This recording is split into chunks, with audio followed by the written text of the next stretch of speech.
Man TV. Marshal Ortega. Kabanata 176 na This bumpkin wants to crash our circle. Tumingin si Marshal sa paligid, nalilito. Bakit ko ililipat ang sasakyan ko? Hindi ba parking lot ito? Siyempre parking lot, putol ng security guard, sabay wagayway ng batuta sa kotse ni Marshal na halatang iritado. Ngunit hindi ito para sa mga sasakyang tulad ng sa iyo. Ngayon ay lumipat ka na. Para bang insulto sa kanyang mga mata ang pagkakita sa Land Rover ni Marshal. Malapit na, may mga totoong sasakyan na darating, at sa iyong mga basurang nakaparada dito, nakaharang ka sa kanilang pagpasok. Sinaman siya ng tingin ni Marshal, walang kibo. Kung parking lot ito, saan pa ako dapat mag-park kung hindi dito? Ngumuso ang gwardya, sabay turo sa mga nakapalibot na sasakyan. Bulag ka ba? Nakikita mo ba kung anong klaseng mga sasakyan ang nakaparada dito? Sa gitna ng isang beat-up piece of junk gaya mo, hindi ka ba nahihiya? I sure as hell can't stand looking at it. Now get out of here. Nilibot ni Marshal ang paligid ng parking area at nakitang maraming bukas na lugar. Bahagya siyang napangiti at sinabing, calling my car junk, ha? What do you drive? Nahuli sa kawalan, ang gwardya ay nauutal, ako. Sumasakay ako ng bus. Maya-maya pa, isang malakas na busina ang sumabad sa kanila. Isang Lamborghini ang umuungal sa view, ang makina ay agresibong umiikot. Isang binata, ang mukha ay nabaluktot sa inis, nakasandal sa bintana at tumahol, are you kidding me with this? Get this hip out of my way. I can't even park. Get it out of here. Nakilala ang driver ng Lamborghini, agad na lumambot ang ekspresyon ng gwardya na naging isang differential ng ngiti. Humihingi ako ng paumanhin, Mr. Bennett. Handa na ang iyong pwesto. Mangyaring maghintay ng ilang sandali habang tinatanggal ko ang basurang ito. Pagbalik kay Marshal, muling nagdilim ang mukha ng gwardya. Ilipat mo ang sasakyan mo. Kailangang mag-park dito ni Mr. Bennett. Tumaas ang isang kilay ni Marshal, hindi nagulat sa pangungulit ng guard. I'm here for the club event too. Why shouldn't I park here? At wala akong planong lumipat. You can figure it. Sumiklab ang galit ng gwardya habang itinutok ang kanyang batuta kay Marshal. Sinusubukan mo bang magsimula ng gulo? Makinig ka, ito ang Hamptons Private Club. Kung gusto mong magdulot ng eksena, mali ang napili mong lugar. Ilipat mo na ang kotse mo. Si Dane Bennett, ang driver ng Lamborghini, ay lalong nairita nang hindi kumilos si Marshal para umalis. Bumaba siya sa kanyang sasakyan at itinapat ang kanyang kamay sa hood ng Land Rover ni Marshal. Anong uri ng basura ang kumukuha dito? Ilipat na ang tambak na ito. Tonight's an important event.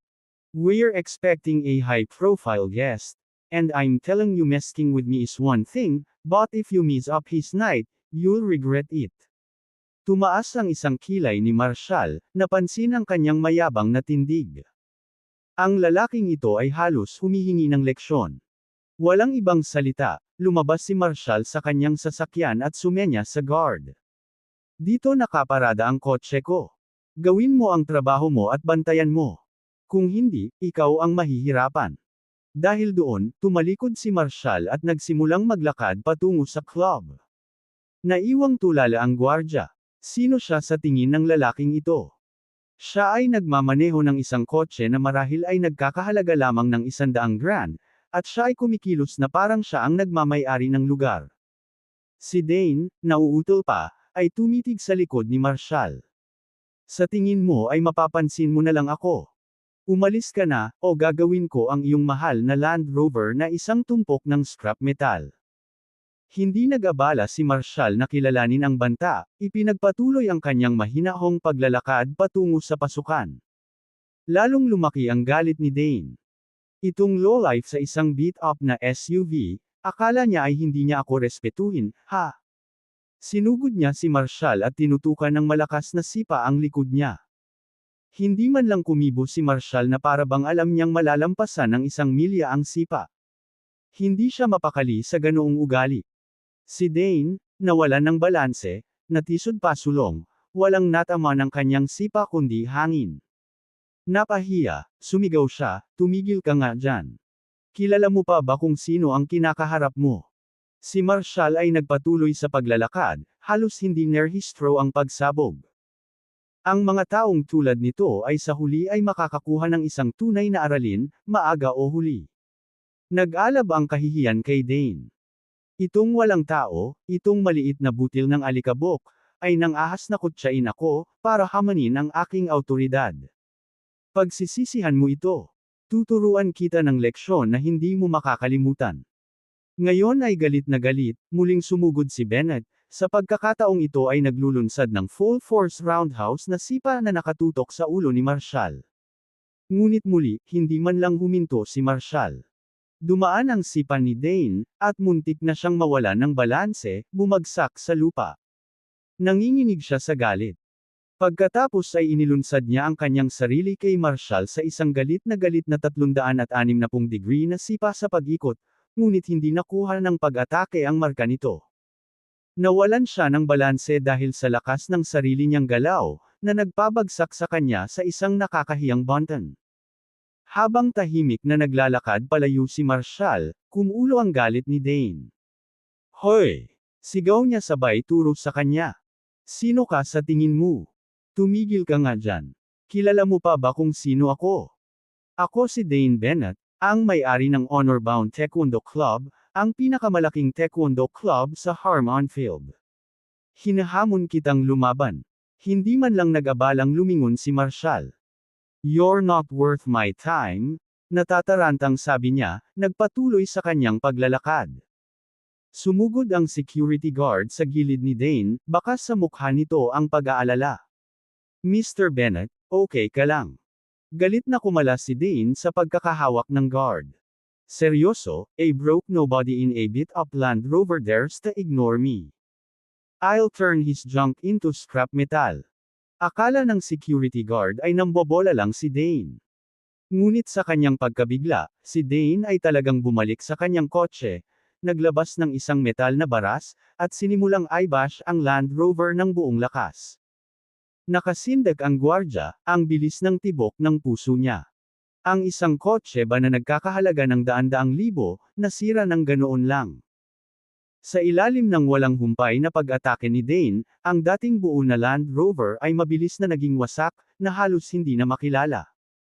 Pero kahit na matapos itong bugbugin, hindi pa rin nasisiyahan si Dane sa pagpapaalis sa kanya ni Marshall. Kaya, umakyat siya pabalik sa kanyang Lamborghini, tumalikod ng humigit kumulang 60 talampakan, at pagkatapos ay bumilis pasulong, diretsyong bumangga sa battered Land Rover. Minsan, 2 beses, 3 beses. Umalangaw-ngaw sa parking lot ang dagandong ng kanyang makina at ang nakasusuklam na langgatngot ng metal sa metal. Sa oras na siya ay tapos na, ang Lamborghini ng Dane ay pinababa ang Land Rover sa isang tumpok ng sira-sira na metal. Gayunpaman, ang kanyang sariling kotse ay hindi mas mahusay. Ang eksena ay nag-iwan sa gwardya na nakatitig sa hindi makapaniwala. Si Dane ay may galit na wala sa mga chart. Magkasama, ang mga kotseng iyon ay nagkakahalaga ng milyon-milyon. Lahat ay nawasak dahil sa isang kislap ng galit. Matapos ang huling epekto, sa wakas ay nagsimulang hamupa ang galit ni Dane. Napasulyap siya sa gusot na Land Rover sa sulok at biglang humagalpak ng tawa. Ginawa ko ang iyong sasakyan sa isang tambak ng basura. Tingnan natin na kumilos ka ng matigas ngayon. Guluhin mo ako sa isang parking space, ha? Nang hihingi ka ng gulo. Ang gwardya, nagulat, ay bamulong, Mr. Bennett, ang iyong sasakyan. Ito rin ay, medyo nabangga. Ngumisi si Dane, walang pakialam. Whatever. Ipapabili ko lang si Dad ng bago. Pagkatapos ay idinagdag ng gwardya na kinakabahan, Mr. Bennett, nakita ko ang lalaking iyon sa Land Rover na pumasok sa club ngayon lang. Tumigil si Dane, saka ngumiti ng masama. Perfect. Once I see Raymond, I'll make sure that guy regret ever crossing me. Sino ba siya sa tingin niya, sinusubukang pumasok sa circle namin? He's asking for it. Samantala, kakapasok lang ni Marshall sa Violet Private Club at nakatanggap ng tawag mula kay Vera. Marshall, nasaan ka? Katatapos lang ng meeting. Papunta na ako, kaya maya-maya lang. Tumingin-tingin si Marshall sa palamuti ng club at nakahanap ng mauupuan. Nandito na ako. Great. Kanina ka pa hinihintay ni Raymond. Tatawagan ko siya para batiin ka. Matapos mabitin si Vera, mabilis niyang kinontak si Raymond para ipaalam na dumating na si Marshall. Sa sandaling iyon, nakatanggap si Marshall ng mensahe mula kay Rita, na ipinaalam sa kanya na kakapasok lang nila sa katimugang bahagi ng lungsod at darating sa Violet Private Club sa loob ng 10 minuto. Nang matapos ang tawag, umorder si Marshall sa kanyang sarili ng isang baso ng red wine at bumalik, iniskan ang silid. Di nagtagal, pumasok si Dane sa club. Ito ang kanyang regular na pinagmumultuhan, pagkatapos ng lahat. Si Raymond at ang iba pang mayayamang tagapagmana ng mga piling tao ng Harm on Field ay madalas na nagdaraos ng mga pagtitipon dito. Sa paglipas ng mga taon, naging sikat na tambayan ang club para sa mga anak na lalaki at babae ng mataas na lipunan. Sa kanila, si Dane ay isang kilalang figure. Ang kanyang ama ay nagmamay-ari ng isang taekwondo gym. Sa pamamagitan ng kanyang maraming mga mag-aaral, siya ay bumuo ng isang network ng mga mayayamang contact. Ang pagbibigay ng mga bodyguard at security personnel sa mga individual na ito ay isang kumikitang negosyo, at si Dane ang responsable sa pagbibigay ng karamihan sa seguridad para sa Hampton Group. Sa katunayan, karamihan sa puwersang panseguridad ng Hamptons Group ay dumating sa pamamagitan ng network ng Dane. Pagkapasok niya, isang grupo ng mga kabataang elite ang dumagsa sa kanya, pinaulanan siya ng mga papuri. Pagkatapos ay damapo ang tingin ni Dane kay Marshall, na casual na nakaupo sa isa sa mga couch, nag-scroll sa kanyang telepono. Napaawang ang labi ni Dane habang kinakausap ang iba pang mayayamang tagapagmana na nakapaligid sa kanya. Naniniwala ka bang pinaroda ng tulala ang kanyang beat-up na Land Rover sa pwesto ko? Kaya binasag ko ang sasakyan niya. Ang sarap sa pakiramdam, di ba? Haha. Ang grupo ng mga kabataang elite ay humagalpak sa tawa, na sinulyapan ng masama si Marshall, na nakaupo sa tapat ng silid habang ang mga mata ay nakatutok sa kanyang telepono. Dane, may nang-ahas talagang manggulo sa'yo. At nagmamaneho sila ng Land Rover. Ang isang sirang walang katulad niyan ay nag-iisip na maaari lang siyang mag-waltz sa Violet Private Club. Oy, hoy! Sigurado ba tayong hindi siya kaibigan ni Raymond? Nanunuya ang grupo at kinulit si Dane ng mga mapanuksong komento. Pang-uuyam ni Dane, sa tingin mo talaga ang isang taong ka-level ni Raymond ay makikipag-usap sa isang lalaking nagdadrive ng Land Rover? Malamang door-to-door salesman ang lalaking ito. Hindi mo ba alam lahat? Nakukuha natin ang mga ganitong uri na sinusubukang pumasok sa club sa lahat ng oras. Mayaman sila, umaasang makalusot sa ating lupon at maaaring makakuha ng ilang mamumuhunan. Ang mga tagapagmana ay tumanggo bilang pagsang-ayon, na nagbigay kay Marshall ng mga tingin ng lantarang paghamak. Marahil ang taong iyon ay nagbebenta ng insurance, stock, o murang real estate. Tama.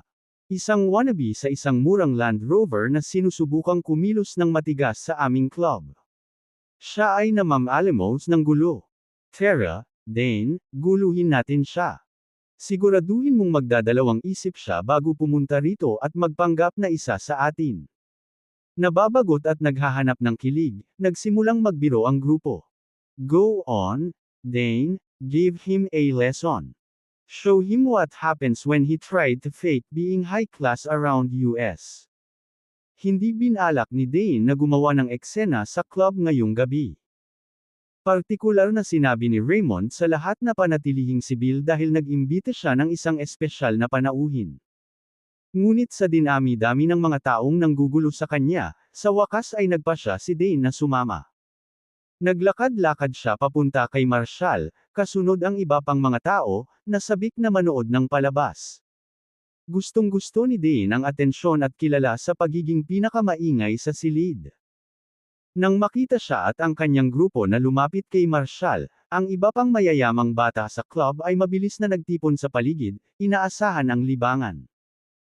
Bagamat hindi si Dane ang nangungunang manlalaban sa Harmon Field, nagsanay siya sa taekwondo mula noong bata pa siya sa ilalim ng patnubay ng kanyang ama, na ginagawa siyang isang mabigat na kalaban para sa karamihan. Ang mga mayayamang batang ito, walang ginagawa at dati nang nang-aapi sa mga nasa ilalim nila, ay nakakatuwang makipaggrupo sa isang taong itinuturing nilang tagalabas. Para sa kanila, ang ganitong uri ng panliligalig ay isang sport. Ang pinakamalaking kilig sa sama-samang pang-aapi sa mahihina ay ang hindi nila nahaharap na tunay na panganib sa kanilang sarili habang tinatamasa pa rin ang kasiyahan ng pangangibabaw sa iba. Lumapit si Dane kay Marshall, inilagay ang isang paa sa couch sa tabi niya at iminuwestra ang pagitan ng kanyang mga binti. Sige, anak, narito ang isang pagkakataon mo. Gumapang ka sa pagitan ng aking mga paa, at baka pabayaan kita dahil sa pagsisikap mong makalusot sa ating bilog. Ang mga salita ni Dane ay sinalubong ng dagandong ng tawa mula sa mga taong nakapaligid sa kanya. Kabanata 177 Gumapang sa ilalim ko. Lahat ng tao sa Violet Private Club ay tumingin kay Marshall na may mapanuksong mga mata. Isang lalaking gumulong-gulong sa isang murang Land Rover, na nangangahas na tumawid sa isang tulad ni Dane, ha? Nai-imagine na lang nila ang kahihiyan na malapit na niyang tiisin. Masayang nagtawanan ang isang grupo ng mga lalaki at babae, naghihintay sa panoorin ni Marshall na gumagapang sa ilalim ng mga binti ni Dane.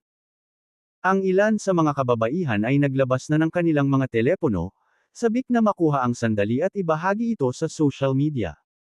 Bilasan mo at gumapang, ngayon na. Isang babaeng naka-pink na miniskirt ang nanunuya, nakapoised ang kanyang phone at handa nang mag-record. She struck a spog pose, tumutulo ang boses niya sa paghamak. What's the hold up? Need to give a little speech before you crawl. Haha. Napuno ng tawa ang buong silid. Para itong isang grupo ng mga hyena na umiikot sa inaakala nilang madaling biktima. Tumaas ang isang kilay ni Marshall at bumulong sa sarili, mukhang si Raymond ang magbabayad nito. Ngumisi si Dane, huminga ng malalim sa kanyang sigarilyo at bumuga ng usok sa direksyon ni Marshall, halatang kinikilig. Sa tingin mo talaga ang isang malaking shot na tulad ni Raymond ay nagbibigay ng dam tungkol sa basurang tulad mo? Tumawa siya, kinukutya siya. What a joke. Akala mo talaga isa kang importante ha? Lalong nagtawanan ang mga tao na halos matamba sa isa't isa. Ang babaeng naka-pink na palda ay kumuha ng litrato pagkatapos ng larawan, na nagsasalaysay ng eksena ng may kagalakan. Ang taong ito ay talagang naniniwala na siya ay nagkakahalaga ng isang bagay. Diyos ko, wala na akong narinig na mas delusional. Walang pag-aalinlangang itinaboy ni Marshall ang usok at inayos si Dane sa isang malamig na titig. Here's the deal, lumuhad ka at humingi ng tawad. Pagkatapos, baka, pabayaan ko na ito. Isang nakakagulat na katahimikan ang bumalot sa silid. Seryoso ba siyang humihingi ng tawad kay Dane, isang 9th degree black belt sa taekwondo? Nagdilim ang ekspresyon ni Dane, namilipit ang mukha sa pang-iinis. Tama ba ang narinig ko? Gusto mong bumaba ako at magmakaawa? Kinagat niya ang kanyang leeg, ngumisi na para bang natutuwa sa ilang pribadong biro. Malinaw na naisip niya na kaya niyang patagin si Marshall nang hindi pinagpapawisan. Sino ka ba sa tingin mo, kinakausap ako ng ganyan? Dumura si Dane, tumutulo ang boses niya sa paghamak. Alam mo pa kung nasaan ka. Ito ang Violet Private Club, hindi isang sulok ng kalye kung saan maaari mong ipagsiksikan ang iyong munting benta. Ngayon, gumapang ka sa ilalim ko at umalis ka rito habang kaya mo pa, o aalis ka sa lugar na ito sa isang stretcher. Hindi rin napigilan ng babaeng naka-pink na palda. Mr. Bennett just told you to crawl under him. Ano pang hinihintay mo? Gawin mo na. Inihanda ko na ang phone ko para mag-leave. Ang isa pang babae sa malapit, na nakasuot ng mapanukso, ay natatawa habang pinagmamasdan si Marshall ng labis na tuwa. Oh, honey, I can't wait to see you scurry under Mr. Bennett like a little lapdog. Iyon lang ang klase ng entertainment na pinuntahan ko ngayong gabi. Pero hindi kumikibo si Marshall. Ang kalmado niyang pagsuwe ay tila mas ikinadismaya ng karamihan. Gagapang ka ba o hindi? Ang tanong ng babaeng nakapink na may palda, matalas ang tono nito sa pagkainip. If you keep this up, Mr. Bennett's gonna make you regret every second you wasted. God, you really must be braindead if you thought you can just waltz into our circle and disrespect Mr. Bennett, she sneered, her voice rises above the crowd as she egged on the growing mob. Ang ganitong uri ng babae ay malinaw na nakatutok sa isang mayamang kapareha. Ang kanyang mapagpasikat na pag-uugali ay malamang na naglalayong maakit ang atensyon ng mga lalaki tulad ni Dane o isa sa iba pang mayayamang binata sa club. Samantala, nagsisimula ng maramdaman ni Dane ang pressure. Inaasahan niyang maamo na sumunod si Marshall at gagapang sa ilalim niya ngayon. Gayunpaman, hindi gumagalaw si Marshall kahit isang pulgada. Kung tutuusin, ang paraan ng paghawak ni Marshall sa kanyang kinatatayuan ay parang natatakpan siya. Sa likod ni Dane, ang ilan sa iba pang mga lalaki ay tumatawa at tinutuya siya. Ano pa ang hinihintay mo, Dane? Halatang hindi alam ng lalaking ito ang kanyang lugar. Turuan mo lang siya ng leksyon at itapon. Noong una ay sinadya ni Dane na gumapang si Marshall sa ilalim niya at iwanan ito. Kung tutuusin, ito ang venue ni Raymond, at ayaw niyang magkaroon ng masyadong gulo. Sa kanyang pagtataka, tumanggi si Marshall na umatras. Ang kanyang hindi inaasahang pagsuwi ay naglagay sa kanya sa isang mahirap na posisyon. Pinalibutan siya ng mga lalaki at babae, umaalingaw-ngaw ang kanilang mga panunuya habang hinihintay siyang gumawa ng eksena. Kung actress siya ngayon, mawawala ang kanyang reputasyon sa harap ng lahat. At sa kanyang mundo, ang reputasyon ang lahat. Ang kaligtasan ng Bennetts ay nakasalalay sa suporta ng mga piling tao ng Harmonfield. Upang mapanatili ang kanilang katayuan, kailangan niyang maghanap ng paraan upang mapanatili ang kanyang reputasyon. Kung wala ito, ang mga Bennett ay wala. Nagngangalit ang kanyang mga ngipin, sa wakas ay pamitik si Dane. Sige anak, dahil masyado kang tanga para malaman kung kailan ka actress, tuturuan kita ng leksyon na hindi mo makakalimutan. Itinaas niya ang kanyang paa at tinutukan ng malakas na sipa sa ulo ni Marshall. Ang mga tao ay likas na umatras. Ayaw nilang magkadugo ang kanilang mga damit na pangdisenyo kung magulo ang sipa ni Dane. Pero hindi man lang nagpatinag si Marshall. Mahinahon niyang itinaas ang isang kamay at sinalo ang bukong-bukong ni Dane sa kalagitnaan, napahawak ito ng mahigpit sa pwesto. Namula ang mukha ni Dane sa gulat. Mahigit isang dekada na siyang nagsasanay ng martial arts, at hindi niya inaasahan na ganoon kadaling mapahinto ang kanyang sipa. Pakiramdam niya ay nakakulong ito sa isang vice. Bitawan mo. Bitawan mo ako. Nauutol na sabi ni Dane, pilit na inaalis ang kanyang paa. Ngumisi si Marshall. Let you go. Huli na para dyan. Nakaupo pa rin, casual na sinipa ni Marshall ang kabilang paa ni Dane mula sa ilalim niya. Nagkaroon ng nakakasakit na bitek habang ang mga binti ni Dane ay nahati sa puwersahang hati, na nagdulot sa kanya ng pagbagsak sa sahig sa matinding paghihirap. Gumulong-gulong siya sa lupa, napahawak sa singit, namilipit ang mukha sa sakit. Ang mga tao, na kanina pa ay sabik na naghihintay sa kahihiyan ni Marshall, ay tumayo sa nakatulala na katahimikan.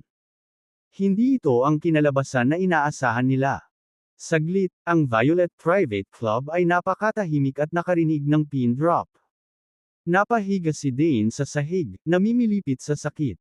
Sa nagngangalit na mga ngipin, nagawa niyang sumigaw, "Ikaw! Bastard ka! Patay ka!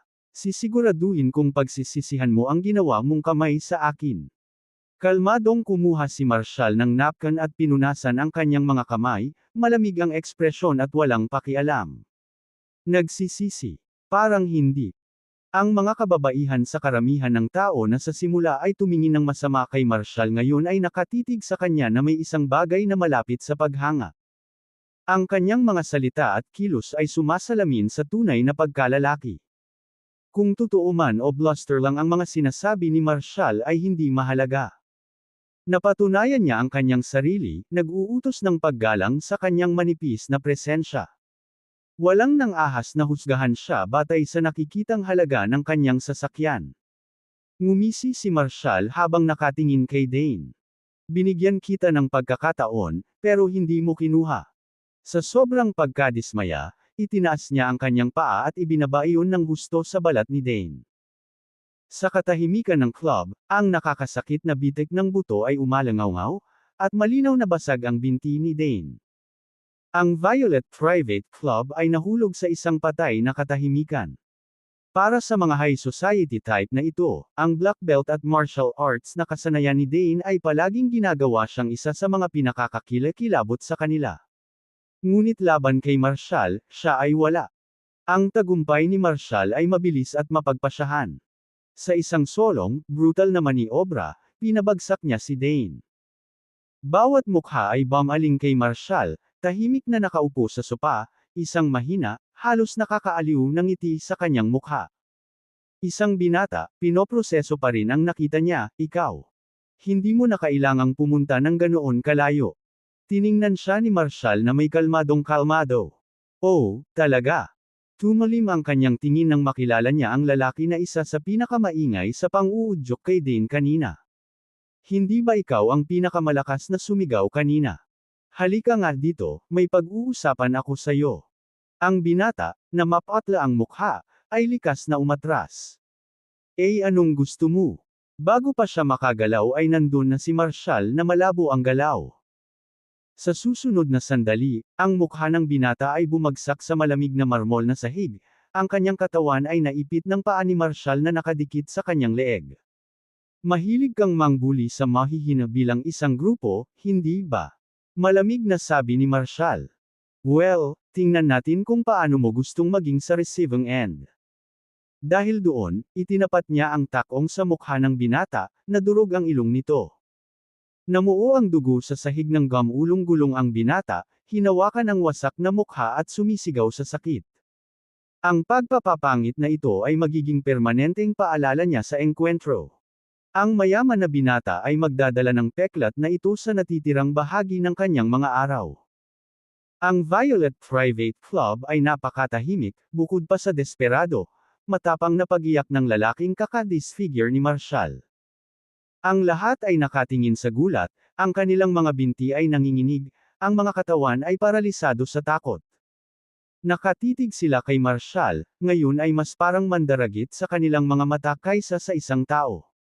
Sino ang lalaking ito? Paano siya naging walang awa?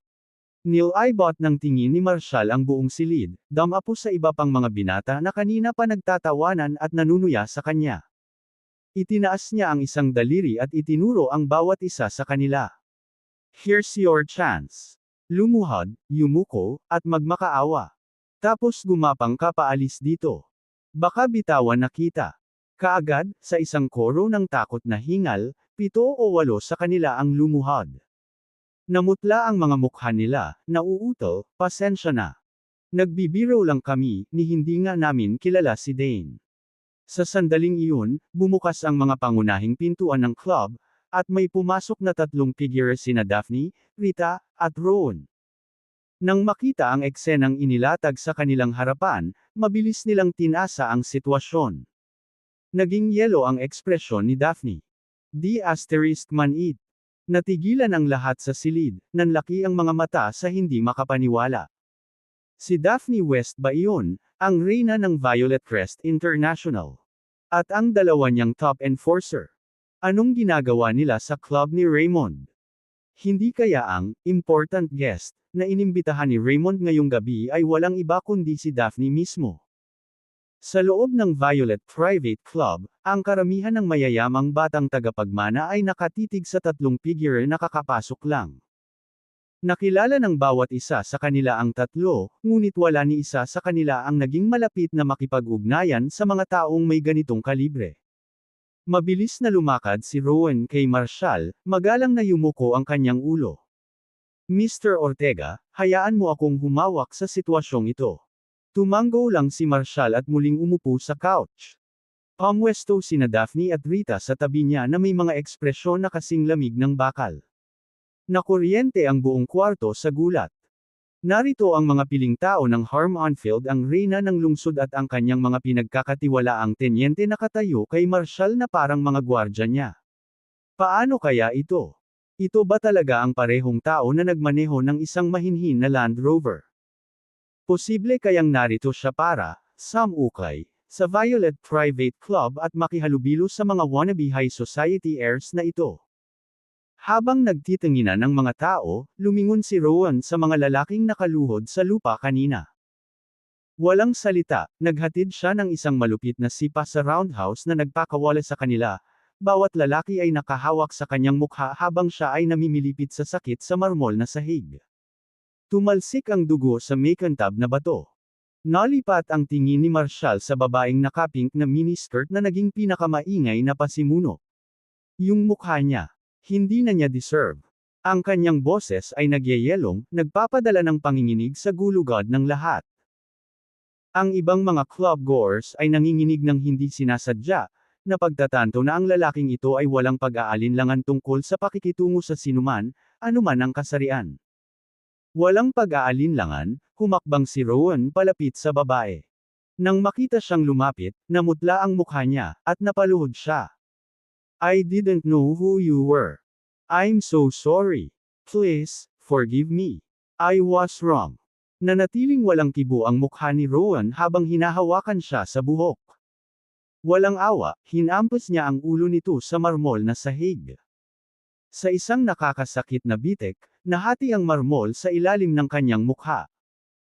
Ang kanyang sigaw ay umalangaw sa tahimik na club habang ang kanyang mga tampok ay dinudurog sa sahig, ang dugo ay kumakalat sa nabasag na bato. Ang silid ay napuno ng mapang-ipong katahimikan, napakakapal na halos maramdaman ng lahat ang bigat ng pagdiin nito pababa. Walang nang ahas na iyangat ang kanilang mga ulo. Sa loob-loob nila, lahat sila ay nagmura kay Dane. Anong klaseng tao ang naprovoke niya dito? Kung sino man ang lalaking ito, malinaw na nagutos siya ng higit pa sa paggalang. Kahit ang isang taong walang awa gaya ni Rowan ay nagpakita sa kanya ng paggalang. Lahat sila ay naging bahagi ng mapanuksong koro ilang sandali lang. Ngayon, ang bawat isa sa kanila ay natatakot sa posibilidad na itinuro ni Marshall ang kanyang daliri sa kanilang direksyon. Kung gagawin niya, ito ay tapos na. Sa pagkakataong iyon, nagmamadaling pumasok si Raymond mula sa mga pribadong silid ng club, lumiwanag ang kanyang mukha sa pagkasabik. Siya ay sabik na naghihintay sa pagdating ng kanyang espesyal na panauhin. Ngunit nang humakbang siya sa eksenang nasa harapan niya, bumagsak ang kanyang puso. Ano ang nangyari dito? Anong kalokohan ang nangyayari? Ang isip ni Raymond ay tumakbo, sinusubukang i-proseso ang pagkawasak sa kanyang karaniwang malinis na club. Nagsumikap siyang dalhin si Marshall dito bilang isang pinarangalan na panauhin. Sino ang tanga na sumire ng lahat? Ang galit at pagkalito ay kumulo sa loob niya habang siya ay tahimik na sumumpa, kung sino ang gumawa nito ay magbabayad. Kabanata 178 sila ay walang iba kundi mga mababaw na tanga. Nanginginig sa galit si Raymond, nanginginig ang buong katawan habang ini-imagine niyang balatan ng buhay ang taong sumire sa kanyang maingat na planong gabi. Mabilis siyang lumapit kay Marshall, halos maluha-luha. Mr. Ortega, I'm so sorry. This is all because of my poor arrangements. Sinong tanga ang nang-ahas na guluhin ka? I swear I'll. Ibinato ni Marshall ang susi ng kanyang Land Rover kay Raymond. Mukhang masyadong high-end ang club mo. Nasira talaga ang mood ng lahat kapag sumakay ako sa Land Rover. From the security guard to these young lights, they all thought a poor man, like me insulted their presence here. Dapat pala hindi na lang ako sumama. Hinawakan ni Raymond ang susi ng Land Rover, pakiramdam niya ay mababaliw siya. Tumingin siya kay Dane, pumulupot sa sahig, at sa wakas ay pinagsama-sama ang nangyari. Hinawakan si Dane sa buhok, umungol, tell me, what the hell did you do to Mr. Ortega, car? I swear, kung may gasgas man lang, sisiguraduhin kong hindi nababango ng mga Bennett sa Harmon Field. Napuno ng panghihinayang si Dane. Ang Land Rover ay nabawasan na sa isang tambak ng baluktot na metal, wala nang natitira upang makipag-ayos. Hindi niya akalain na ang mga taong tulad ni na Daphne, Raymond, at maging ang maalamat na Rowan ay tatrituhan si Marshall ng may ganoong paggalang. Ito ay hindi isang walang sinumang nakalusot sa kanilang mga piling tao. Ito ay isang makapangyarihang figure na maaari lamang nilang pangarapin na mapahanga. Kung kilala niya kung sino si Marshall, lumuhad na siya para dilaan ang sapatos niya sa publiko kung iyon ang kailangan. Ngunit sa mundong ito, walang lunas sa panghihinayang. Raymond, I was wrong. Nauutol na sabi ni Dane, nagmamakaawa. Mabilis na kinuha ng isang kawani ang surveillance footage mula sa parking lot. Napatitig si Raymond sa screen, pakiramdam niya ay nawawala ang kanyang katinoan. Hindi ito isang bagay na gagawin ng isang tao. Ito ay gawa ng isang mabagsik na hayop. Hinigpitan niya ang pagkakahawak sa buhok ni Dane at ibinagsak ang mukha sa lupa. Nagkakamali ka ha. Sinira mo ang lahat para sa akin, basura ka. Sa tingin mo ba ay worth a damn ang mga Bennett sa harap ni Mr. Ortega? Where do you get the guts to act like some rich big shot? Oh, may pera ka, ha? Fine. Simula ngayon, putulin na ng Hamptons ang lahat ng relasyon sa Bennetts. Natigilan ang lahat sa Violet Private Club sa sinabi ni Raymond. Napagtanto nila ngayon na ang big shot na pinag-uusapan ni Raymond buong gabi ay walang iba kundi ang lalaking itinatakwil nilang lahat bilang poor loser, Marshall. Sinabi na sa kanila ni Raymond ang tungkol sa insidente sa Harmont Bar. Kahit na si Ryger, isa sa pinakakinatatakutan ng mga tao sa mundo, ay yumukod sa lalaking ito. Kung ikukumpara sa isang taong ganoon ang kalibre, ano ang halaga ng mga mayayamang batang ito? Sina Daphne, Rowan, at Rita ay matatayog na figure sa piling tao ng Harmon Field. Gayunpaman, nandoon sila, sinasamahan si Marshall na parang mga tapat na tagapagtanggol. Ang tanawin ay nagdala ng buong bigat ng sitwasyong bumagsak sa kanila. Ang mga puso ng bawat isa ay tumitibok sa kanilang mga dibdib. Sinundan nilang lahat si Dane, sa pag-aakalang magkakaroon sila ng kaunting kasiyahan sa paglalagay ng walang sinuman sa kanyang lugar upang pumatay ng ilang oras. Ngunit ngayon, ang katotohanan ng kanilang pagkakamali ay masakit na malinaw. Ito ay hindi ordinaryong tao na kanilang ginulo. At magkakaroon ng mga kahihinatnan. Itinuro ni Raymond ang lahat ng tao sa club, halos mapasigaw sa sobrang galit, mga tanga kayong lahat. Sa tingin mo dahil nagmamaneho ka ng mga mag-agarang kotse at nagbibihis para magpahanga, isa kang uri ng big shot tycoon. Na kahit papaano ay mas magaling ka sa lahat. Bullshit. Basura lang kayong lahat. Ang alam mo lang gawin ay sayangin ang kaawa-awang halaga ng pera na ibinigay sa iyo ng iyong mga pamilya, pagpapasisa sa mababaw mong buhay. Ano pa ang magagawa mo? Lumuhad kayong lahat.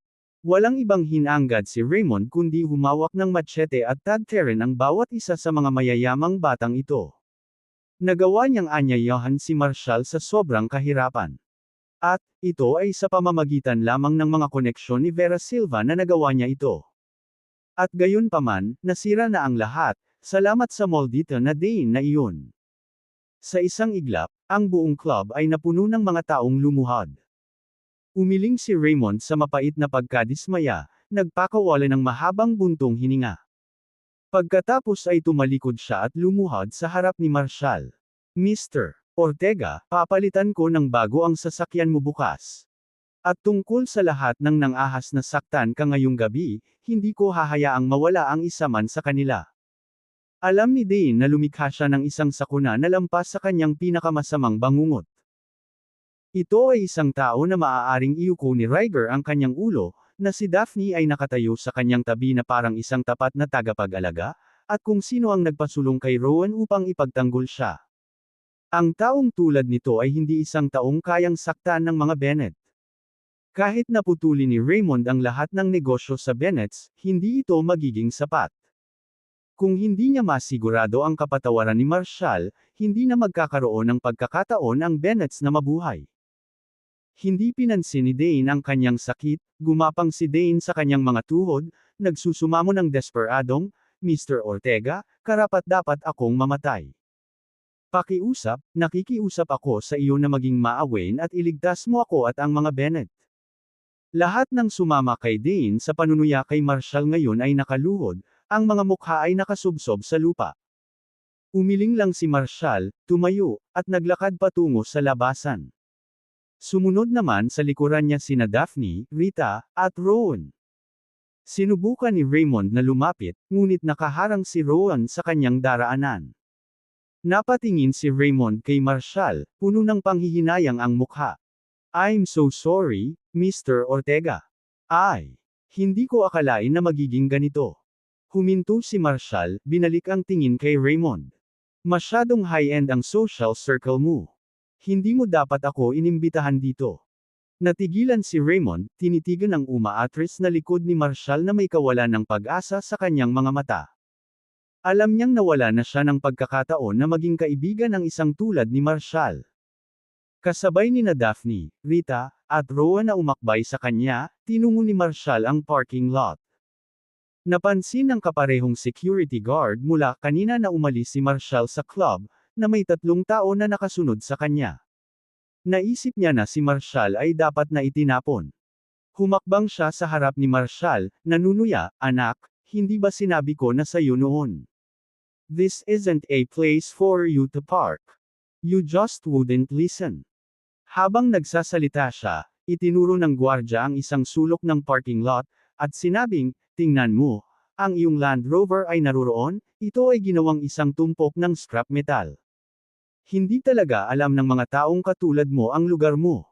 Kilala mo pa ba kung sino ang Mr. Bennett na iyon? May ideya ka ba kung ano ang ginagawa ng kanyang pamilya, ang mga Bennett? Humakbang si Rita at hinampas sa mukha ang gwardya. Bulag kang tanga. Sa panlabas ka lang nang huhusga. Natigilan ang gwardya sa sampal at magsasalita na sana muli nang lumapit si Raymond sa likuran niya at sinipa siya sa lupa. Ikaw na walang kwentang basura. How dare you offend Mr. Ortega? Pagod ka na bang mabuhay? You're fired. Get out. Napatulala ang guard.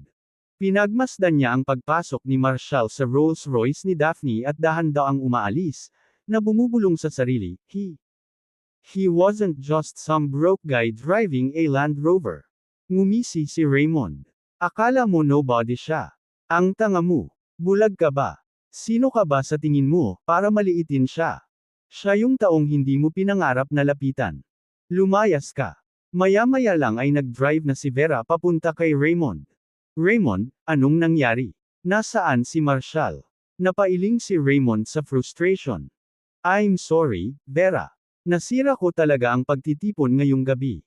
Itinuro niya ang Rolls-Royce na naglalaho sa di kalayuan, mukhang lubos na nanghihinayang. Mr. Rams. Binuhat siya ni MS West at dinala. Habang pinag-iisipan ito ni Raymond ay lalo siyang nagalit, at nabaling ang galit niya sa kaawa-awang security guard. Ang gwardya, na halos hindi na makabangon, ay agad na natamba muli nang muli siyang sinipan ni Raymond. Kaawa-awa kang tanga. Hindi mo makikilala ang tunay na kayamanan kung ito ay nakatitig sa iyo sa mukha. Sa iyong makitid na maliit na mundo, sa palagay mo ang ibig sabihin ng pagiging mayaman ay pagmamaneho ng mga mamahaling kotse at pagsusuot ng mag-agarang damit, tama ba? Idiot. Isa ka lang hamak na security guard. Sino ka ba sa tingin mo, minamaliit ang isang nagmamaneho ng Land Rover? Nakapagmaneho ka na ba? Anong klaseng sasakyan ang minamaneho ni Mr. Ortega na walang kinalaman sa iyo? Kinuha kita para magtrabaho ng seguridad para sa Hamptons, hindi para maging mababaw na tanga. Tumingin si Vera sa umaatres na figure ni Marshall, pagkatapos ay bumalik kay Raymond, na nagngangalit sa pagkadismaya. Napabuntong hininga siya, Mr. Hampton, sinubukan kong tulungan ka. Ibinigay ko sa iyo ang pagkakataong ito, ngunit hindi mo ito sinulit. Aalis na ako. Paandarin na sana niya ang kotse niya nang tumunog ang phone niya. Si Alice iyon. Vera, libre ka ba bukas? Sagot ni Vera, I might not have much time. What's up? Parang excited si Alice. Bukas, dadalhin ako ni Zachary sa isang bridal shop sa Eastvale para subukan ang mga damit pangkasal. Gusto kong sumama ka sa akin. Ha? Magnobyo ka na talaga ni Zachary? Nagulat na tanong ni Vera. Parehong nagulat si Raymond. Pagkaraan ng ilang sandali ng pag-aalinlangan, sinabi ni Vera, sige, gagawin ko ang aking makakaya upang makahanap ng oras upang dumaan. Ipadala lang sa akin ang lokasyon at oras. Sa loob ng sasakyan, sa wakas ay hindi na nakayanan ni Daphne ang sakit at napayuko siya sa sobrang sakit. Ipinasok ni Marshall ang isang dosenang karayom sa kanyang likod, tinatakan ng ilang acupoints, na nagpapahintulot sa kanya na dahan-daang makahinga. Mr. Ortega, kamakailan lang, ang buong katawan ko ay parang nilalamon ng libu-libong langgam sa loob ng aking mga buto, at ang sakit ay lumalala sa bawat oras. Tumango si Marshall. Ang soul-eating charm ay naka-embed sa iyo sa loob ng higit sa isang dekada, unti-unting kumokonsumo ng malaking bahagi ng kakanyahan ng iyong katawan. Ang masama pa ay nagpapakain ito sa iyong kaluluwa. Habang nasa loob mo pa ito, gumana ito bilang bahagi mo, kaya wala kang naramdaman na kakaiba. Ngunit ngayon na ito ay pilit na tinanggal, para kang nawalan ng isang mahalagang organ. Ang iyong katawan ay struggling upang gumana ng normal at pakiramdam out sa balanse. Kailangan mong lagyang muli ang ilang mga nawawalang elemento upang maibalik ang mga function ng iyong katawan ng paunti-unti sa isang malusog na estado. Kung hindi, makakaranas ka ng pagtaas ng sakit sa bawat pagdaan ng araw. Kailangan ko ng halamang gamot na tinatawag na violet wyvern root para makagawa ng isang espesyal na tableta. Sa sandaling ubusin mo ang violet wyvern root, aayusin ito ang mga bahagi ng iyong kaluluwa at asensya na natupok ng alindog, at ang sakit ay mawawala kaagad. Saglit na nag-isip si Daphne, pagkatapos ay sinabing, violet wyvern root. Parang narinig ko na ang halamang iyon sa isang lugar. Nagpatuloy si Marshall, ang violet wyvern root ay dapat na hindi bababa sa 500 taong gulang. Kung hindi, hindi ito magiging sapat na makapangyarihan upang ganap na maibsan ang iyong mga sintomas. Mayroon na akong mga taong naghahanap nito, ngunit wala pa akong natatanggap na anumang mga update. Kung hindi natin mahanap, kailangan kong maghanap ng mga kapalit. Biglang nagningning ang mga mata ni Daphne. Mr. Ortega, may naalala lang ako. Ilang araw ang nakalipas, nakatanggap ako ng imbitasyon sa isang auction na gaganapin kinabukasan sa isang maliit na bayan sa silangang bahagi ng Harmonfield. Naaalala ko na ang isa sa mga item para sa auction ay isang 700 taong gulang na violet wyvern root. Karaniwan akong walang gaanong interes sa mga auction na ito, kaya hindi ko binalak na dumalo. Magtatanong ako para kumpirmahin kung talagang available ang partikular na halamang iyon. Kung violet wyvern root iyon, kailangan namin, gusto kong hilingin sa iyo na samahan mo ako sa auction. Tumango si Marshall. Kung ganoon ang kaso, dapat itong gawing mas madali ang mga bagay. Rita, makipag-ugnayan ka agad sa auction organizers at kumpirmahin kung mayroon sila ng item na kailangan natin. Utos ni Daphne na bumaling kay Rita. Kabanata 179 na naglalaro ng mind games. Hindi ka kwalipikado. Pagkatapos umalis sa Violet Crest Club, 11 p.m. na. Pinaandar ni Marshall ang kanyang Hummer, patungo sa Dawnspire Heights Estates. Hindi pa siya nakakalayo nang makatanggap siya ng mensahe sa kanyang telepono mula kay Rosalie. Marshall, nasaan ka? Nandito ako sa aking apartment sa Graceview Apartments. Halika na dali. Mula sa tono ng mensahe ni Rosalie, may malinaw na pakiramdam ng pagkabalisa. Nang maalala ang kanyang takot at pagkabahala na reaksyon matapos makipag-usap sa kanyang kapatid sa kalsada kahapon ng umaga, agad na pinaikot ni Marshall ang kanyang sasakyan at mabilis na pinatakbo patungo sa Graceview Apartments. Makalipas ang 3 minuto, dumating si Marshall at mabilis na umakyat sa 20th floor. Hindi nakalock ang pinto ng apartment ni Rosalie pero bahagyang nakaawang. Tumingin-tingin si Marshall sa paligid at wala siyang nakitang kaina-hinalang palatandaan. Parehong tahimik ang silid at pasilyo, walang kakaibang tunog. Nakatayo sa pintuan, ang loob ay tahimik.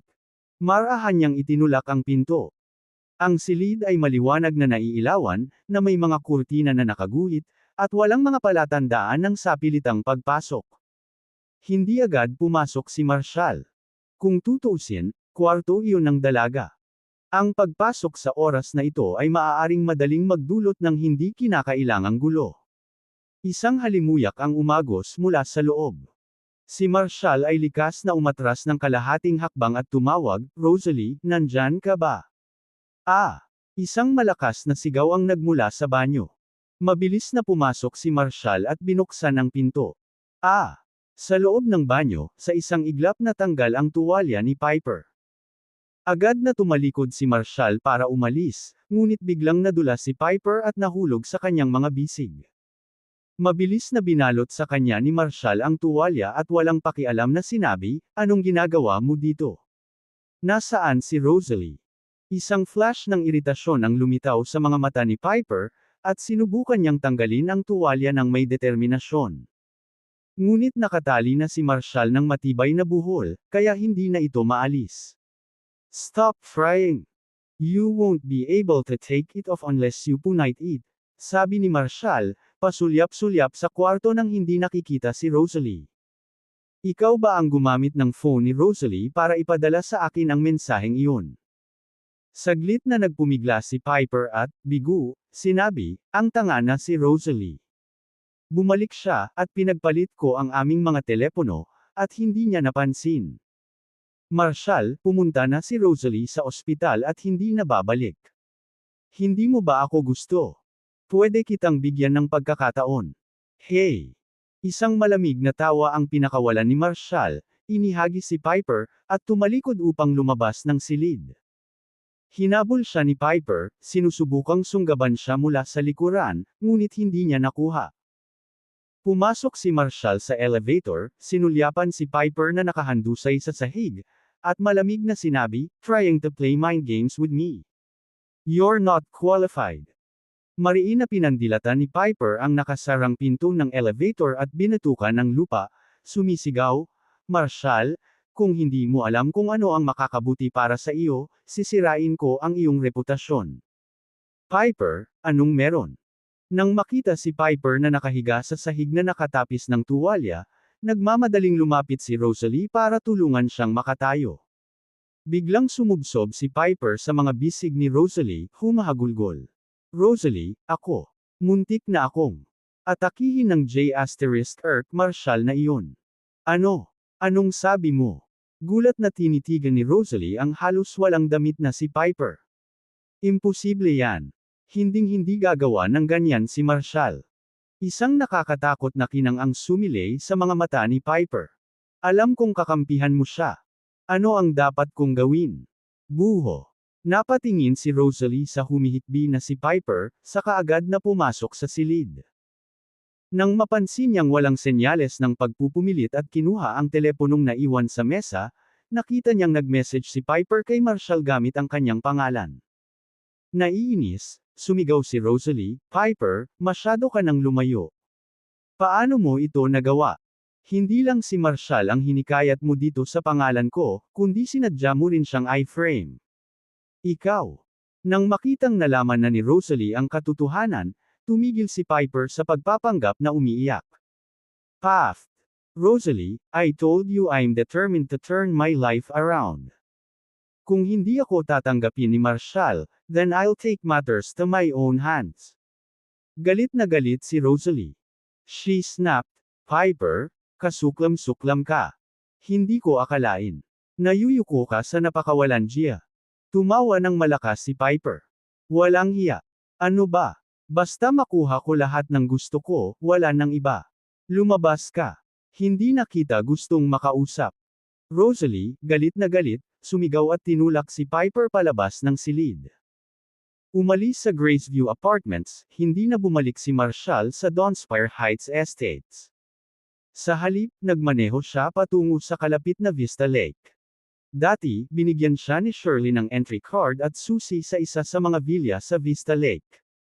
Sa ganitong oras, kahit nasa bahay si Shirley, dapat tulog na siya.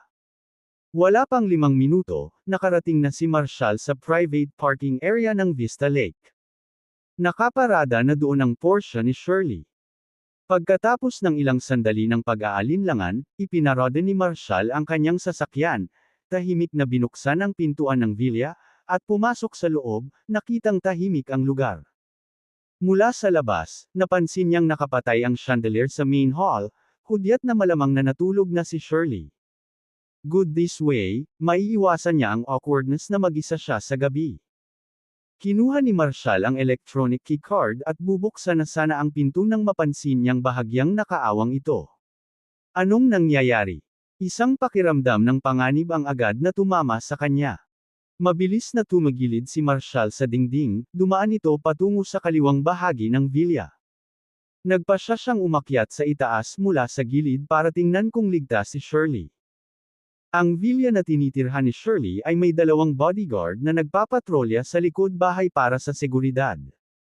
Kakaiba kung paano siya nakapasok sa bakuran ng villa nang hindi napapansin ng mga gwardya. Mabilis na gumalaw sa kahabaan ng panlabas na dingding ng villa, naabot ni Marshall ang isang bintana at dumungaw sa itaas. Ang kwarto sa itaas ay dapat na kwarto ni Shirley. Sa isang mabilis na paglukso, lumapag si Marshall sa ikalawang palapag. Biglang may isang maitim na figure ang dumulas sa kwarto ni Shirley. Sumunod naman agad si Marshall at binuksan ang ilaw.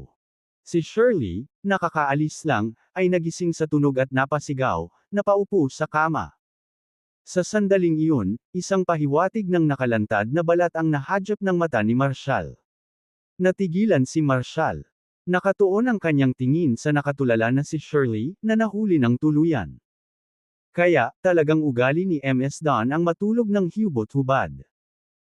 Pagkaraan ng maikling sandali ng pagkabigla, mabilis na inilihis ni Marshall ang kanyang mga mata patungo sa nakabukas na pinto ng kwarto, na itinuro pasulong habang siya ay naglalakad palabas. Ikaw, saan ka sa tingin mo pupunta? Tumigil ka nga dyan. Gulat na pinagmamasdan ni Shirley ang paglabas ni Marshall ng silid, pagkatapos ay bumaba ang tingin sa kanyang hubad na pang-itaas na katawan. Agad siyang lumubog sa ilalim ng mga takip na may mahinang sigaw. Pulang-pula ang kanyang mukha, ang init na nagmumula sa kanyang pisngi hanggang sa kanyang mga paa. Ay hindi, nakita na niya ang lahat. At ngayon alam na niya ang ugali kung matulog ng walang damit. Nako, nakakahiya. Pero bakit bigla siyang nagpakita ngayong gabi? At bakit siya pumasok sa bintana? Ano ang kanyang balak gawin? Si Shirley ay nanatiling nakatago sa ilalim ng kumot, namumula sa galit. Pagkaraan ng mahabang panahon, sa wakas ay nakabawi siya, sumilip sa labas upang matiyak na parehong nakasara ang pinto at bintana at nakalok muli. Kakaibang ilusyon lang kaya ang lahat. Saglit na pinagmasdan ni Shirley, sinisigurong nakalok nga ang kanyang pinto. Mabilis niyang isinuot ang kanyang pajama, saka nilagyan ng trench coat para lang maging ligtas. Pagbukas ng kanyang pinto, maingat niyang sinilip ang kanyang ulo, na nagpapatunay na walang laman ang pasilyo sa ikalawang palapag. Saka lamang siya lumabas, patungo sa pintuan ng kalapit na silid. Nang marinig ang tunog ng hilik sa loob, bahagya siyang napangiti at mabilis na bumalik sa kanyang silid.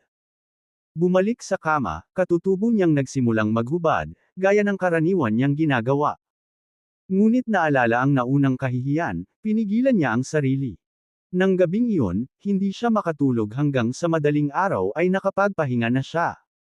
Nagising sa kanyang alarma, nag-inat si Shirley at pagkatapos ay napagtantong nakatulog siya sa kanyang pijama ng isang beses. Nang maalala ang mga pangyayari kagabi, muling nag-init ang pisngi niya sa kahihiyan. Kaagad, kinuha niya ang security footage.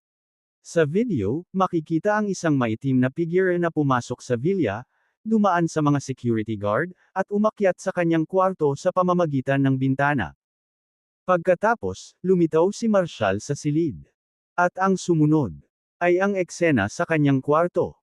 Matapos mapanood ang security footage, hindi napigilan ni Shirley na makaramdam ng matinding takot. Kung hindi dumating si Marshall sa oras, sino ang nakakaalam kung ano ang maaaring mangyari? Mabilis siyang nag-refresh, pagkatapos ay nakinig sa pintuan ni Marshall ngunit walang tunog. Mukhang tulog pa siya. Pagbaba niya, balak niyang lumabas at bumili ng almusal, nagulat siya nang makitang nakahanda na ang masaganang pagkain sa hapagkainan. Maagang gumising si Marshall para maghanda ng almusal. Nang makita ang magagandang pagkakaayos ng mga pinggan, nagsimulang bumilis ang tibok ng puso ni Shirley. Paalis sa Vista Lake, kakapasok lang ni Marshall sa lobby ng Eastvale Development Group nang makasalubong niya si Piper, naghihintay sa kanya. Marshall, tumigil ka nga dyan. Sigaw ni Piper na hinahabol siya. Hindi siya pinansin ni Marshall. Pwede mo akong hindi pansinin, pero mabuti pang pag-isipan mong mabuti. Humakbang si Piper sa harapan niya, nakaharang sa daanan niya. If I post the video of you confronting me at Graceview Apartments last night on the company internet, alam mo ba kung ano ang mangyayari sa iyo? Iritado ang tingin ni Marshall sa kanya at sumagot ng mapaglarong ngiti, I have no idea, but you're welcome to try. Hindi inaasahan ni Piper ang ganoong reaksyon mula kay Marshall. Hindi ba niya napagtanto na kung siya ay malabel bilang isang taong nangharas sa akin, siya ay socially ostracized sa Eastvale Group? Marshall, my video has enough evidence to prove that you assaulted me, even attempted to force me. Hindi ka ba natatakot na ilabas ko ito? Bago pa siya matapos, mahinahong ngumiti si Marshall at sumagot, hindi ako natatakot. Ikaw. Nakatingin si Piper sa umaatres na figure ni Marshall, lubos na naguguluhan. Ganon ba siya ka-confident? Mabilis niyang sinundan siya sa elevator, na nagpatuloy, Marshall, hindi ka ba talaga natatakot na i-upload ko yung video na hinaharas mo ako sa internet? Ang ibang mga empleyado sa elevator ay natigilan, nagpapalitan ng mga nalilitong tingin. Anong klaseng usapan ito? Ipinilig ni Marshall ang kanyang ulo, hindi na siya pinansin. Fine. Dahil hindi ka nag-aalala, teka lang. Gagawin kitang katatawanan sa kumpanya. Galit na dumura si Piper. Nang makarating ang elevator sa floor ng marketing department, balak niyang magsalita pa, ngunit tumanggi si Marshall na makipag-ugnayan pa sa kanya. Galit na galit, lumabas ng elevator si Piper, itinuro pabalik si Marshall at sumigaw, Marshall, maghintay ka lang. Malapit nang makita ng lahat ng tao sa kumpanya ang iyong tunay na kulay. Kabanata 200 hayaang ibunyag ni Piper ang kanyang tunay na kulay. Ilang babaeng empleyado ang likas na lumipat sa isang gilid ng elevator, na pinalaki ang distansya sa pagitan nila ni Marshall. Naging awkward agad ang atmosphere sa loob ng elevator.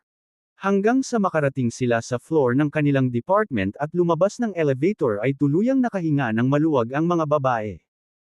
Isang babae ang bumaling upang tumingin kay Marshall at tahimik na nagtanong sa kanyang kasamahan, sino ang lalaking iyon sa elevator? He looks really familiar. Emph. Nagpapanggap siya na todo suave habang hinaharas ang mga kasamahang babae. Kailangan nating lumayo sa mga taong katulad niya sa hinaharap. Habang pinagmamasdan ang likod ng mga babae, hindi mapigilan ni Marshall na mapangiti ng pilit, iniisip na kung alam nila kung sino siya, hindi nila sasabihin iyon. Pagdating niya sa opisina ay biglang pumasok ang tawag ni Piper. Ayaw makipag-deal ni Marshall sa kanya kaya pinatay niya ang phone niya. Isang mensahe mula kay Piper ang lumabas sa Discord ng kanyang computer. Marshall, kahit patayin mo ang phone mo, hindi ka makakatakas. I'm asking you last time, gusto mo ba akong tanggapin? Natawa si Marshall sa sarili. Tanggapin kita. Nakakatawang babae. Sumagot siya, gawin mo ang anumang gusto mo. Sagot ni Piper, okay. Marshall, sana hindi ka magsisi. Ipapadala ko ang mga larawan mula kagabi hanggang sa middle at senior management video conference sa kumpanya. Hindi na mapakali si Marshall na makipagtalo sa kanya at isinara ang Discord. Nawala sa pag-iisip si Shirley sa kanyang paglalakbay mula sa Vista Lake patungo sa Eastvale Development Group, na iniisip ang nangyari kagabi. Sa sandaling naisip niya na masaksihan ni Marshall ang kanyang nakakahiyang sitwasyon, nakaramdam siya ng labis na pagkabigo. Naibigay na niya kay Marshall ang susi ng villa noon, pero paanong hindi niya inakala na baka bigla itong magdesisyon na manatili doon balang araw. Gaano kaya ka-awkward na makita ulit si Marshall pagkatapos ng insidenteng ito? Nakayuko ang ulo sa pagmumuni-muni, hindi na niya napansin na kumatok si Amber at pumasok sa opisina. Nakita ni Amber ang pamumula ng mga pisngi ni Shirley habang siya ay nalilito sa kanyang mesa, umiling-iling, bumubulong sa sarili, at patuloy na bumubulong ng kung ano-ano. Anong nangyayari sa kanya? 5 o 6 na minutong nakatayo si Amber sa harap ng desk, ngunit hindi pa rin napansin ni Shirley. Sa wakas, kinailangan niyang magsalita, Ms. Don. Napatalon si Shirley sa gulat. Amber, paano ka makakapasok nang hindi gumagawa ng ingay? Nagpout si Amber. Ms. Don, parang hindi mo narinig ang katok ko. Ano ba kasing pinag-iisipan mo? Ganun ba? Nagmamadaling binuksan ni Shirley ang kanyang computer. O ano kailangan mo sa akin? Tumingin si Amber sa medyo nataranta na si Shirley at nagtanong, Ms. Don, okay ka lang? I'm fine. Go ahead, sagot ni Shirley habang binubuksan ang coffee machine para magtimpla ng isang tasa ng kape. Ms. Don, ito ay tungkol sa kamakailang financing para sa Southvale. Kinuha ni Amber ang isang ulat sa pamumuhunan na may kaugnayan sa proyekto ng negosyo sa Southvale. Sa kasalukuyan, maraming mga capital firm na gustong magbid para sa financing. Espesyal na pinagsama-sama ni Jonah ang isang listahan ng mga mamumuhunang ito para masuri mo at ma-finalize ang ilan. Inilapag ni Shirley ang kanyang kape at kinuha ang listahan kay Amber. Nakatitig siya sa mesa, ngunit blanko ang kanyang isip, bumubulong sa sarili, nakakahiya. Ang kakaibang komento niya ay nagdulot ng pagkalito kay Amber. Nakakahiya. Anong ibig mong sabihin Ms. Don? Sumulyap si Shirley kay Amber, pagkatapos ay sa pinto ng opisina. Isara mo ang pinto ng opisina. May pag-uusapan ako sa iyo. Hindi alam ni Amber ang gustong sabihin ni Shirley. Sa pusong puno ng hinala, isinara niya ang pinto ng opisina, medyo nababalisa. Kinawayan siya ni Shirley. Halika dito, may gusto akong itanong sa'yo. Anong tanong? Kinakabahang tanong ni Amber. Saglit na nag-alinlangan si Shirley at pagkatapos, nakaramdam ng hiya, ay nagtanong, Amber, kung masusumpungan mo ang iyong sarili sa isang napaka-awkward na sitwasyon sa harap ng isang lalaking gusto mo, paano mo ito makakabawi? Umiling si Amber. Wala pa akong boyfriend, Ms. Don. Ms. Don, what do you mean by an awkward situation? Saglit na nag-isip si Shirley at sinabing, ang awkward na sitwasyon na ito ay nangangahulugan. Ito ay isang bagay na ayaw mong makita niya ngunit hindi niya sinasadyang nakita ito, at talagang nakakahiya. Ano ang dapat kong gawin? Hindi ko alam. Umiling si Amber, bumubulong sa sarili, anong klaseng mga bagay ang hindi dapat makita? Personal diary. O baka walang make-up. Hindi tama yan. Mas maganda ka pa kapag walang make-up kesa dito. Pulang-pula ang mukha ni Shirley. Umalis ka na. Ang pagtatanong sa'yo parang wala kang hinihingi. Hindi na kita kakausapin. Inilabas ni Amber ang kanyang dila, tinitingnan ang namumula na mukha ni Shirley, hindi sigurado sa nais niyang ipahayag. Wala akong boyfriend. Nagpout si Shirley sa hinaing. Tumawa si Shirley. I was just asking you. Look how flustered you are. Sige, bumalik ka na sa trabaho. Hindi ako sasali sa 9 AM video conference kasama ang kumpanyang iyon. Mangyaring ipaalam sa Executive Vice President na magho-host ng pulong ngayong araw kasama ang middle at senior management. Kasabay nito, habang nag-uusap sina Shirley at Amber, isang pasabog na balita ang pumutok sa internet ng kumpanya. Ang mga hindi maliwanag na larawan ni Marshall kasama ang isang babaeng empleyado mula sa departamento ng marketing ay naipost online. Nag-attach pa ang publisher ng ilang komento sa likod ng mga imahe, na nagpapahiwatig na ginagamit ni Marshall ang kanyang posisyon sa kumpanya para guluhin siya. Sa isang iglap, ang balitang ito ay nakakuha ng atensyon ng lahat at naging mainit na paksa ng talakayan sa iba't ibang departamento ng Eastvale Development Group. Si Rosalie, na nagtatrabaho, ay nakita rin sa internet ang mga hindi maliwanag na larawan nina Marshall at Piper. Agad siyang natigilan. Ano sa lupa ang nangyayari?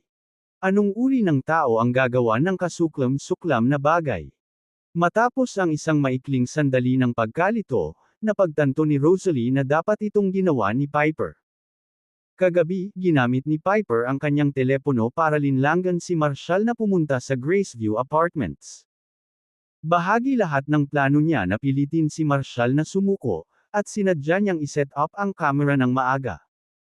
Ngayon, kinuha pa niya ang isang bahagi ng mga larawan nang wala sa konteksto at naipost ang mga ito sa internet ng kumpanya How Kasuklam Suklam.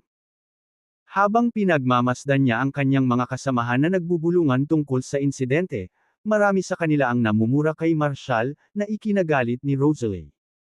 Paano magagawa ni Piper ang isang bagay na kasuklam-suklam? Hindi ba niya sinusubukang sirain ang buhay ni Marshall? Sa pag-iisip nito, mabilis siyang tumakbo patungo sa marketing department. Saktong pagdating niya sa elevator ay tumawag si Amber. Kanina, matapos makita ang balitang nakapost sa internet ng kumpanya, agad na ipinaalam ni Amber kay Shirley. Galit na galit si Shirley. Naniniwala siya na hinding-hindi gagawin ni Marshall ang ganoong bagay. Dapat ang kwarto sa mga larawan ay ang pinahiram ni Marshall kay Rosalie. Inutusan niya si Amber na dalhin si Rosalie para tanungin. Ito ang unang pagkakataon ni Rosalie sa opisina ni Shirley, at medyo kinakabahan siya. Rosalie, kanina ka pa kasama sa kumpanya. I heard it was Marshall's recommendation that got you into Eastvale Development Group. Nabanggit ng iyong department head na nakumpleto mo ng mahusay ang lahat ng iyong mga gawain. Kinakabahang tumanggo si Rosalie. Ms. Don, ganoon kataas ang sweldo ng kumpanya, kaya't maaari lang akong magtrabaho ng gusto upang mabuhay hanggang sa posisyon na ito. Tumanggo si Shirley bilang pagsang-ayon. Mukhang napakaganda ng rekomendasyon ni Marshall. Rosalie, may nangyayari ba sa buhay mo lately? Pinahiram ka ni Marshall ng kanyang Graceview Apartments, right? Pinagpawisan si Rosalie. Ms. Don, yes. But I'm only staying for few days because I didn't have anywhere else to go and was planning to move out. I'm not here to discuss that with you, malamig na sabi ni Shirley. I brought you in to understand the situation regarding Marshall, Piper, and you from last night. Sana masabi mo sa akin ang buong katotohanan tungkol sa nangyari. Noon lang napagtanto ni Rosalie ang tunay na dahilan kung bakit siya pinapasok ni Shirley. Kinuwento niya ang lahat ng nangyari kagabi. Galit na galit si Shirley. Kailangan niyang tulungan si Marshall na linawin ang mga katotohanan. Ayaw niyang makitungo sa isang tulad ni Piper, na hindi niya napapansin. Gayunpaman, dahil sa mga kasuklam-suklam na aksyon na ginawa ni Piper, determinado si Shirley na bayaran ang walang kaalam-alam na babaeng ito. Si Marshall ay isang benefactor sa kanya at sa mga Dons. Para sa isang tulad ni Marshall na ma-frame at sinisiraan sa loob ng kumpanya ng Dons ay isang bagay na hindi kayang tiisin ni Shirley at ng mga Dons. Kaya, binigyan niya ng tagubilin si Rosalie kung ano ang gagawin. Pagkaalis ni Rosalie ay pumunta siya sa opisina ni Marshall. Sa sandaling iyon, idly playing a game si Marshall. Nagulat siya nang makitang dumating si Shirley sa kanyang opisina sa oras na ito. Hindi kaya. Maaaring kagabi sa villa bedroom. Bago pa siya makapagsalita, sumigaw siya, mga kagabi. Nasa Vista Lake ako kasi nandoon ako para manghuli ng magnanakaw at napunta sa kwarto mo. Anyway, huwag kang mag-alala. Wala akong nakita. Natigilan si Shirley. Muntik na niyang makalimutan ang pangyayaring iyon, at heto siya, dinadala ito. Bigla siyang nakaramdam ng awkward na nakatayo sa opisina nito, hindi sigurado kung papasok o aalis. She stamped her foot in frustration, exclaiming angrily, I'm not here to talk about that. Ha! Medyo natarante si Marshall. Lumapit ng isang hakbang si Shirley. Ipinost ni Piper sa internet ng kumpanya ang mga larawan mo at niya kagabi. Ngayon ay pinag-uusapan ka ng buong kumpanya. Pinag-uusapan ako. Noon lang naalala ni Marshall ang naunang pagbabanta ni Piper. Binuksan niya ang internet, tinitingnan ang mga pahiwatig na larawan na may katuwaan, at sinabing, itong uri ng walang basehang chismis naniniwala ka ba? Nang makita ang kanyang walang pakialam na ekspresyon, nabalisa si Shirley. Of course, I don't believe it. Sinabi lang sa akin ni Rosalie ang lahat ng nangyari. Pero, hindi ka ba concerned dito? Ngumisi si Marshall. Why should I care? Wala naman akong ginawa, so let her make a fuss if she wants. Napabuntong hininga si Shirley. Hindi lang ito tungkol sa iyo. Ang sitwasyong ito ay maaaring makaapekto ng gusto sa buong pamamahala ng kumpanya. Kung may nag-leak nito sa labas, maaari rin itong makasira sa reputasyon ng Don Group. Marshall, para sa iyong personal na reputasyon at sa interes ng kumpanya, kailangan kong hawakan ito ng maayos. Tumigil sandali si Marshall. Magkakaroon ba talaga ito ng malubhang kahihinatnan? Oo. Umiling si Shirley. Ang ilang mga tao ay palaging iniisip na sila ay matalino. Don't worry, hiniling ko na kay Rosalie na mang-alap ng ebidensya. Soon enough, Piper will reveal her true colors.